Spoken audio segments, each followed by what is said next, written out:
नमस्कार। आज हिंदी व्याकरण 10वीं क्लास हिंदी व्याकरण का शब्द भेद सीखेंगे। हाँ?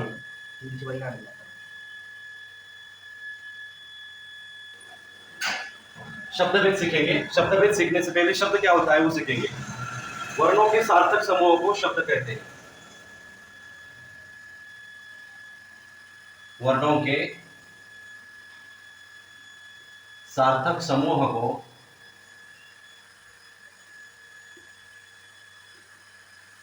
शब्द कहते हैं। वर्णों के सार्थक समूह को क्या कहते हैं? शब्द कहते हैं। शब्दों के दो भेद होते हैं। वर्णों का सार्थक समूह मालूम है ना आपको? जैसे ये लिख लिया, ये क, ये एक वर्ण हो गया, ये र, ये एक वर्ण हो गया। हाँ, और इनका जो सार्थक समूह जैसे कहते हैं समूह, सार्थक, वर्णों, ये जो है उसे कहेंगे शब्दों का सार्थक समूह। हाँ, वर्णों का सार्थक समूह, वर्णों के सार्थक समूह को क्या कहेंगे? शब्द कहेंगे। शब्दों के कितने भेद होते हैं? शब्दों के दो भेद होते हैं। शब्दों के दो भेद होते हैं। शब्दों के कितने भेद होते हैं? दो भेद होते हैं। पहला भेद होता है विकारी। विकारी शब्द, विकारी शब्द जिसे सव्यय भी कहते हैं। सव्यय, विकारी शब्द जिसे सव्यय भी कहते हैं। और दूसरा होता है अविकारी शब्द। अविकारी शब्द जिसे अव्यय भी कहते हैं। पहला होता है विकारी शब्द जिसे सव्यय कहते हैं, और दूसरा होता है अविकारी शब्द जिसे अव्यय कहते हैं। विकारी शब्द क्या है? विकारी किसे कहेंगे? जिन शब्दों में विकार आता है। हाँ, जिन शब्दों में विकार आता है, यानी कि जिन शब्दों में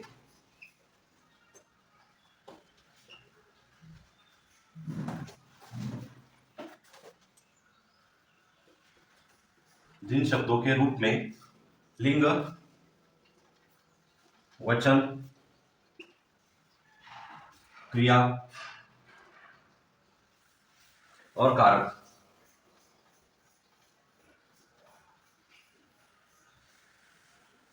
जिन शब्दों के रूप में लिंग, वचन, क्रिया और कारक के अनुसार परिवर्तन होता है,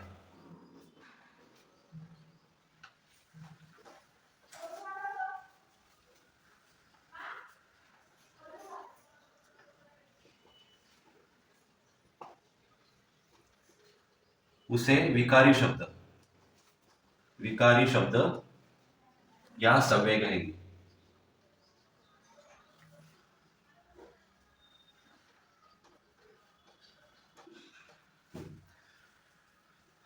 जिन शब्दों में, अभी देखिए, विकार आता है, विकार प्राणियों में आता है, मनुष्य में आता है।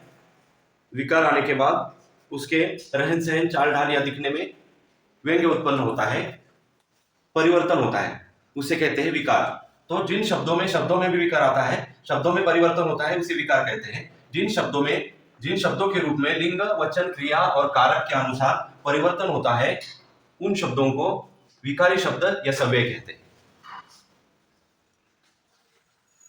तो अविकारी शब्द किन्हें कहेंगे? जिन शब्दों में कोई परिवर्तन ही नहीं होता, उन शब्दों को अविकारी शब्द या अव्यय कहा जाता है। जिन शब्दों में लिंग, वचन, क्रिया, कारक या किसी भी कारण से कोई परिवर्तन नहीं होता, उन शब्दों को अविकारी शब्द कहते हैं। जो विकारी शब्द होते हैं, उन विकारी शब्दों के चार भेद होते हैं। विकारी शब्दों के चार भेद।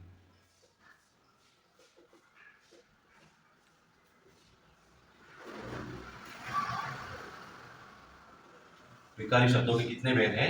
विकारी शब्दों के चार भेद हैं। पहला भेद है संज्ञा। पहला भेद है संज्ञा, जिसे मराठी में आप नाम कह के पुकारते हो, उसे संज्ञा कहेंगे। दूसरा होता है सर्वनाम।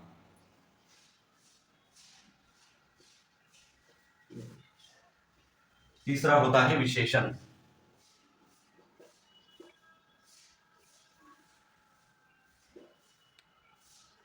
और चौथा होता है क्रिया।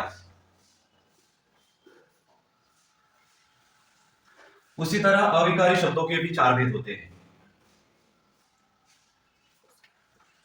अविकारी शब्दों के चार भेद हैं। अविकारी शब्दों के कितने भेद है? अविकारी शब्दों के भी चार भेद हैं। पहला भेद है क्रिया विशेषण।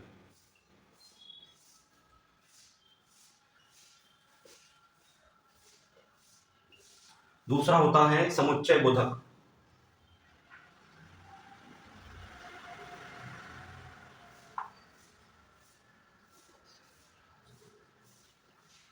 पहला होता है क्रिया विशेषण, दूसरा होता है समुच्चय बोधक और तीसरा होता है संबंध बोधक।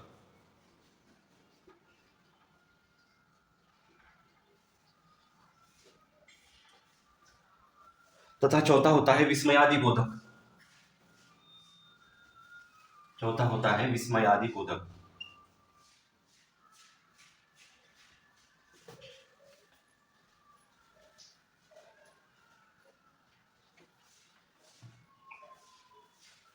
विकारी शब्दों के चार भेद होते हैं, संज्ञा, सर्वनाम, विशेषण, क्रिया विशेषण।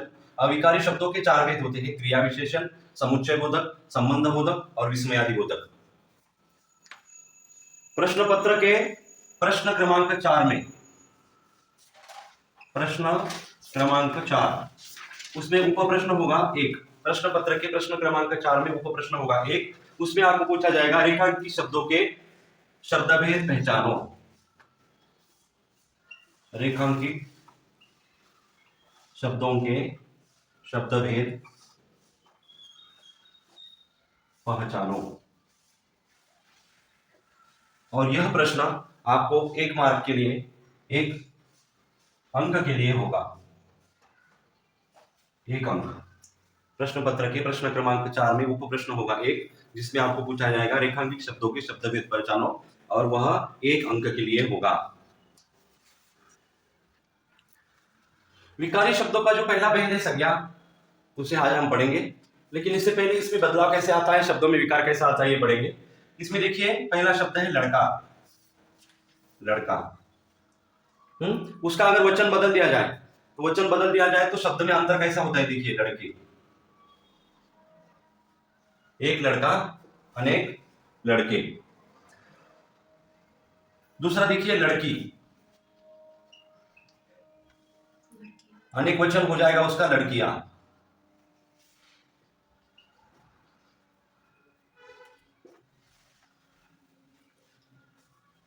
तो ये है संज्ञा। ये क्या है? संज्ञा।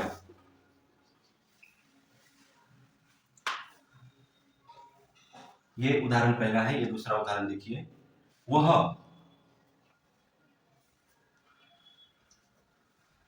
उसने, वह, उसने। उसका किस तरह से होगा? देखिए उसे,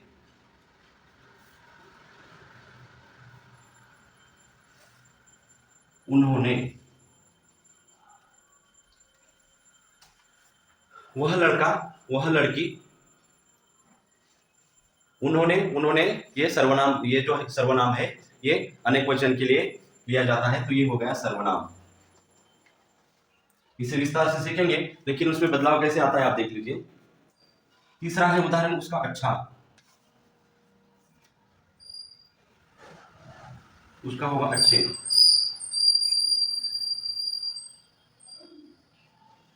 बड़ा अच्छा बच्चा है, बड़े अच्छे बच्चे हैं। ये हो गया विशेषण।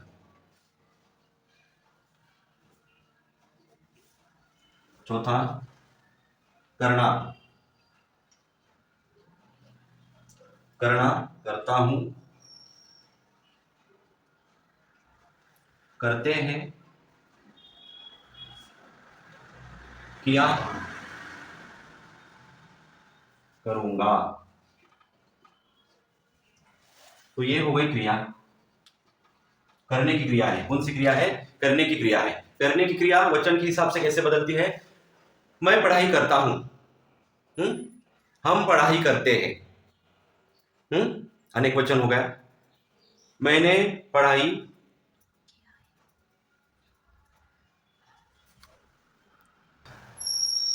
वह काम मैंने किया, वह काम मैं करूंगा। तो ये क्या हो गई?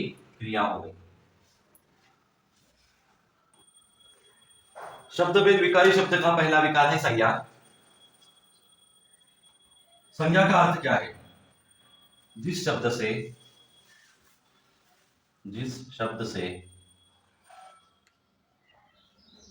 किसी व्यक्ति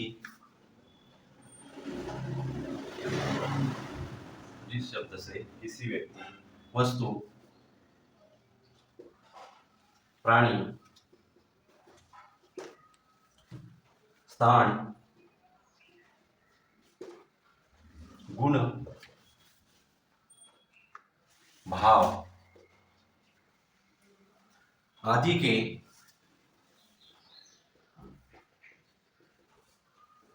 नाम का ज्ञान होता है,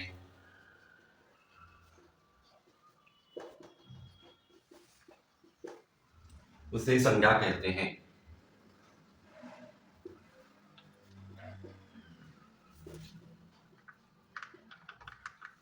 संज्ञा किसे कहेंगे?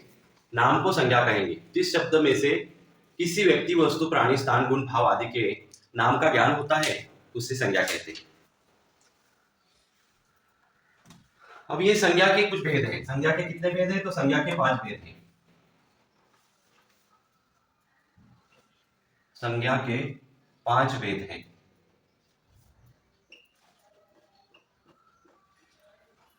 संज्ञा के 5 भेद हैं, जिसमें पहला व्यक्तिवाचक संज्ञा।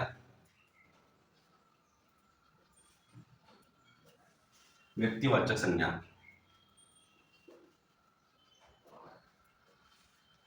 दूसरा जातिवाचक संज्ञा,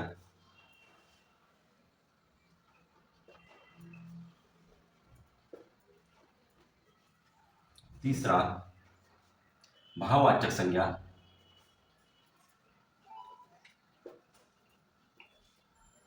चौथा द्रव्यवाचक संज्ञा,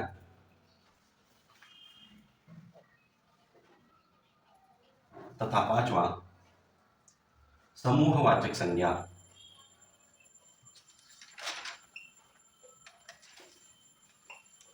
समूहवाचक संज्ञा कौन कौन से भेद हैं? संज्ञा के 5 भेद हैं। व्यक्तिवाचक संज्ञा, जातिवाचक संज्ञा, भाववाचक संज्ञा, द्रव्यवाचक संज्ञा और समूहवाचक संज्ञा। तो व्यक्तिवाचक संज्ञा किसे कहेंगे? व्यक्तिवाचक संज्ञा उसे कहेंगे जिस संज्ञा शब्द से किसी विशेष प्राणी स्थान या वस्तु का ज्ञान होता है उसे व्यक्तिवाचक संज्ञा कहते हैं। जिस संज्ञा शब्द से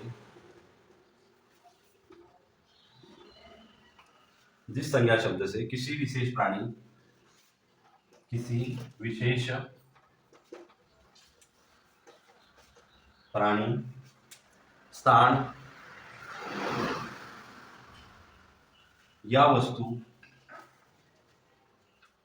या वस्तु का ज्ञान होता है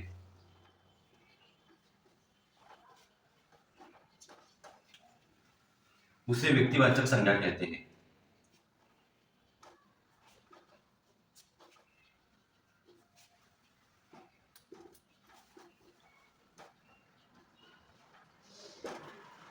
व्यक्तिवाचक संज्ञा किसे कहेंगे?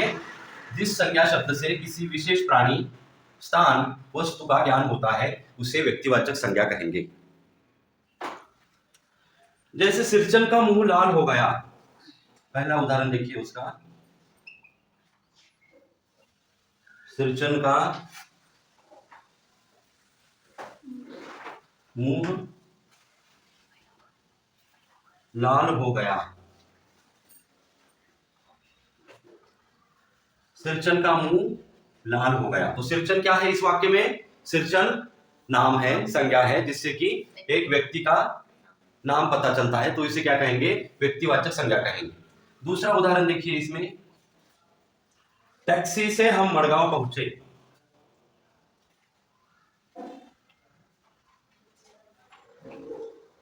टैक्सी से हम मड़गांव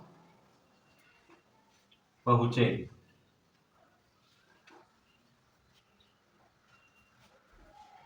तो यहां पर टैक्सी से हम मड़गांव पहुंचे, मड़गांव जो शब्द है वो एक गांव का ज्ञान दिलाता है, तो ये गांव का नाम है, तो उसे क्या कहेंगे?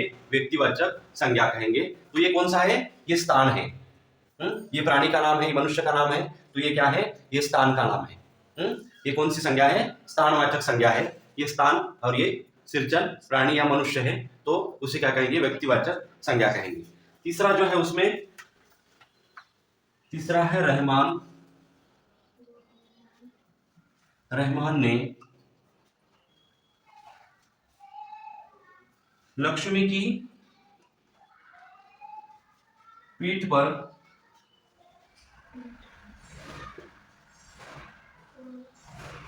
डंडे बरसा दिए।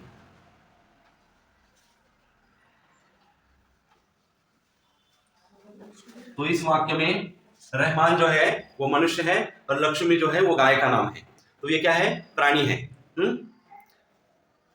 तो देखिए, प्राणी, स्थान और वस्तु, प्राणी, स्थान और वस्तु, इनका ज्ञान जिस वाक्य से होता है उसे क्या कहेंगे? व्यक्तिवाचक संज्ञा कहेंगे। संज्ञा शब्द का जो दूसरा भेद है उसे कहेंगे जातिवाचक संज्ञा। जातिवाचक संज्ञा किसे कहेंगे? जो संज्ञा शब्द किसी प्राणी, स्थान या वस्तु की पूरी जाति का बोध कराता है। जो संज्ञा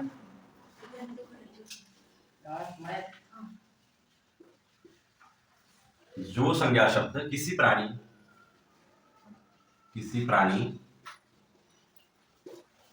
स्थान या वस्तु की पूरी जाति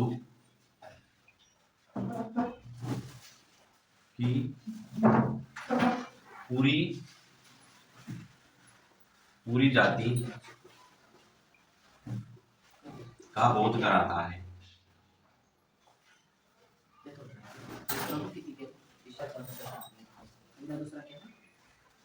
उन्हें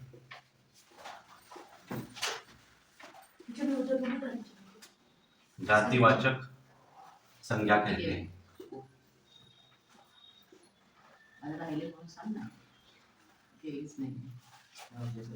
जो संज्ञा शब्द किसी प्राणी, स्थान या वस्तु की पूरी जाति का बोध कराता है उन्हें जातिवाचक संज्ञा कहते हैं। पिछले भेद में आपने देखा कि रहमान और लक्ष्मी ये जो नाम थे, तो मैंने कहा था लक्ष्मी गाय है। हाँ, ये हम मान के चले थे कि लक्ष्मी गाय है। मान लीजिए लक्ष्मी अगर बूढ़ी हो तो बूढ़ी का नाम भी लक्ष्मी हो सकता है, किसी की बकरी हो उसका भी नाम लक्ष्मी हो सकता है। तो लक्ष्मी नाम से उस प्राणी की जाति का पता नहीं चलता है, सही है ना? लेकिन इसमें क्या है? जो संज्ञा शब्द किसी प्राणी, स्थान या वस्तु की पूरी जाति का भेद कराता है उन्हें जातिवाचक संज्ञा कहते हैं। व्यक्तिवाचक में ये भी देखा था, टैक्सी से हम मड़गांव पहुंचे, ये जरूरी नहीं कि मड़गांव नाम का कोई गांव हो, मड़गांव नाम का कोई किला भी हो सकता है, मड़गांव नाम का शहर भी हो सकता है। तो उससे वह गांव है ये पता नहीं चलता, लेकिन नाम पता चलता है, इसलिए उसको व्यक्तिवाचक में डाला था। और जातिवाचक भी देखिए, अभी उसका उदाहरण है, जैसे ज्ञान सिंह ने एक जर्सी गाय खरीदी।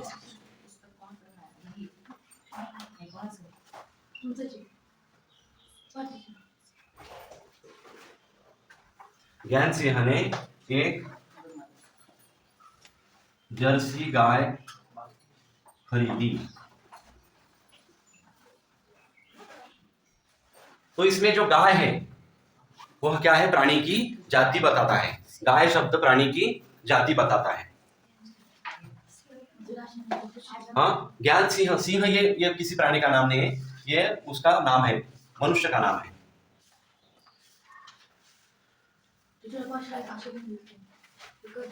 भारत के सम्राट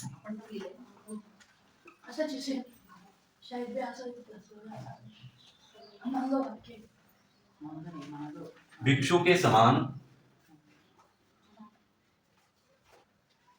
रहते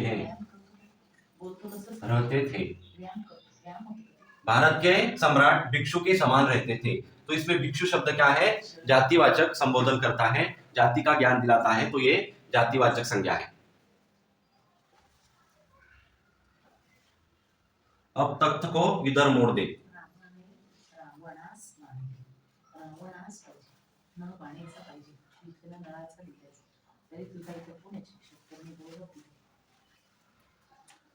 अब तख्त को उधर मोड़ दे।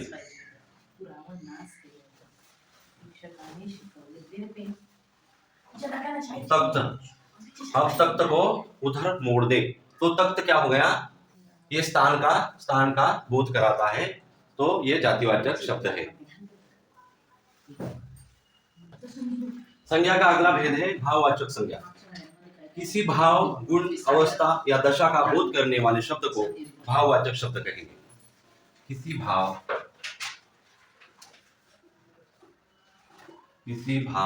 गुण,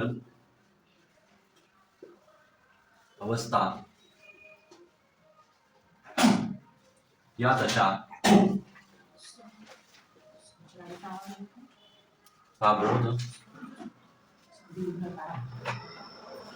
कराने वाले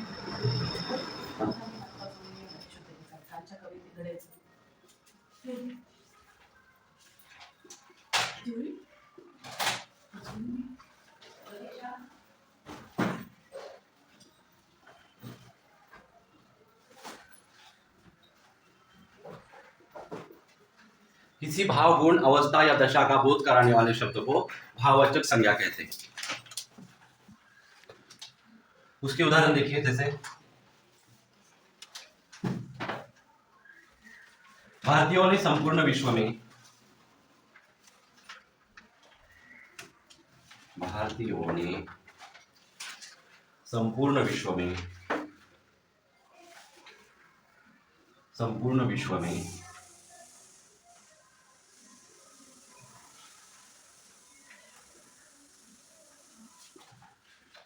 ज्ञान का आलोक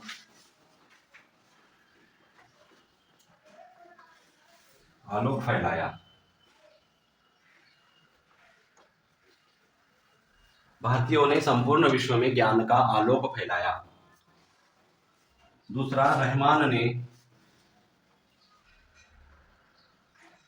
बेदर्दी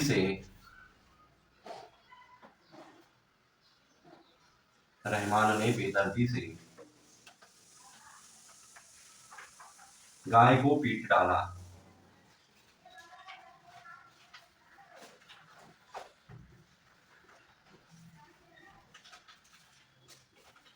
रहमान ने बेदर्दी से गाय को पीट डाला। तो यहाँ पर बेदर्दी क्या है? वह भाव दर्शाता है, मन की अवस्था दर्शाता है। तीसरा देखिए, लेखक को यह फिक्र हुई कि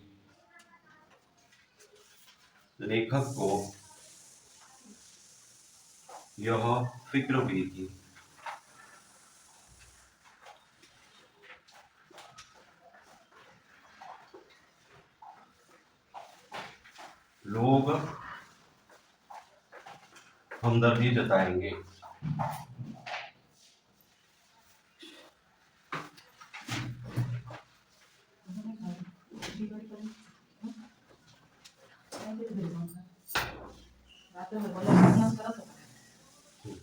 लेखक को यह फिक्र हुई कि लोग हमदर्दी जताएंगे। फिक्र और हमदर्दी ये क्या है?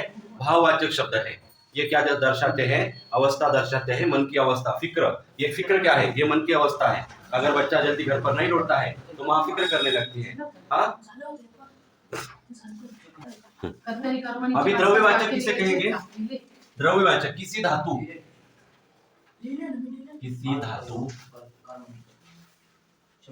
द्रव्य या पदार्थ के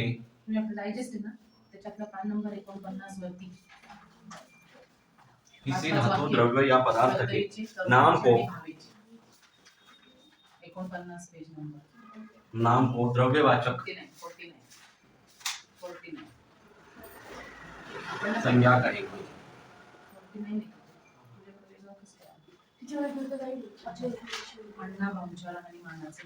किसी धातु, द्रव्य या पदार्थ के नाम को क्या कहेंगे?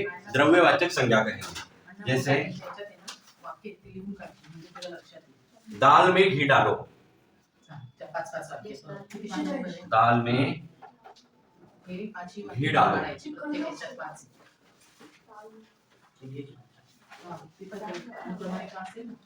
तो घी क्या है? घी द्रव्य है, द्रव्य पदार्थ है। और लक्ष्मी ने 2 दिन से दूध नहीं दिया। लक्ष्मी ने 2 दिनों से दूध नहीं दिया।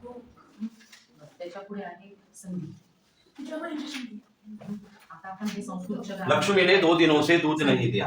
तो दूध क्या है? द्रव्य पदार्थ है, तो उसे भी द्रव्यवाचक संज्ञा कहेंगे। तीसरा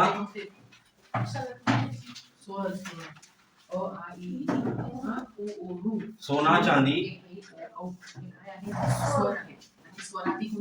और भी महंगे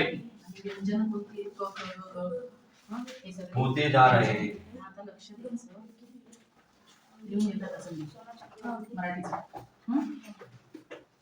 सोना चांदी क्या है? धातु है। लोहा क्या है? धातु है। तो लोहा, सोना, चांदी, तांबा, पीतल जो कुछ भी है वो किस में आएगा? द्रव्यवाचक संज्ञा में आएगा। सोना चांदी और भी महंगे होते जा रहे हैं, तो ये क्या है? द्रव्यवाचक संज्ञा है।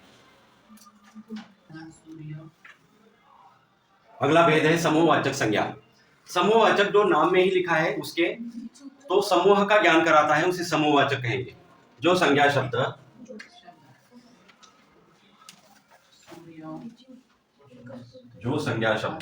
किसी समूह या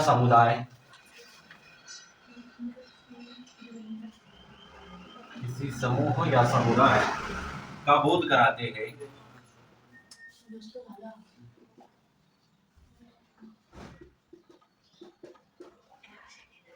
जो संज्ञा शब्द किसी समूह या समुदाय का बोध कराते हैं, उन्हें क्या कहेंगे? समूहवाचक संज्ञा कहेंगे।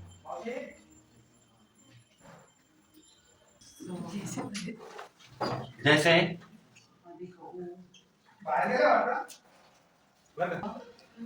भारतीय सेना ने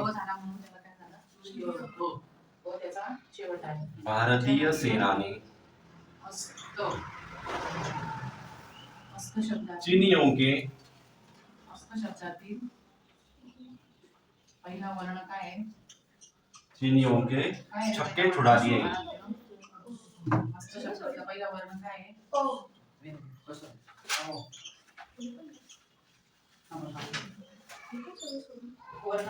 भारतीय सेना ने चीनियों के छक्के छुड़ा दिए। तो यहाँ पर सेना जो शब्द है वह क्या दर्शाता है? समूह का ज्ञान दर्शाता है, समूह का ज्ञान देता है, तो उसे समूहवाचक संज्ञा कहेंगे। बकरियों का झुंड उछल कूद मचा रहा था।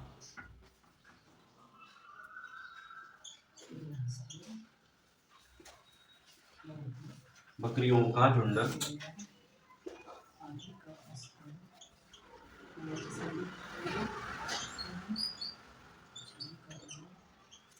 उछल कूद, बकरियों का झुंड उछल कूद मचा रहा था। तो यहाँ पर झुंड क्या है? समूह दर्शाता है।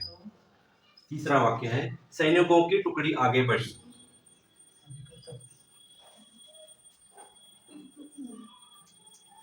सैनिकों की टुकड़ी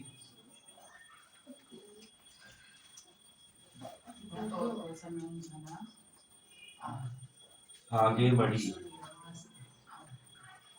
सैनिकों की टुकड़ी आगे बढ़ी।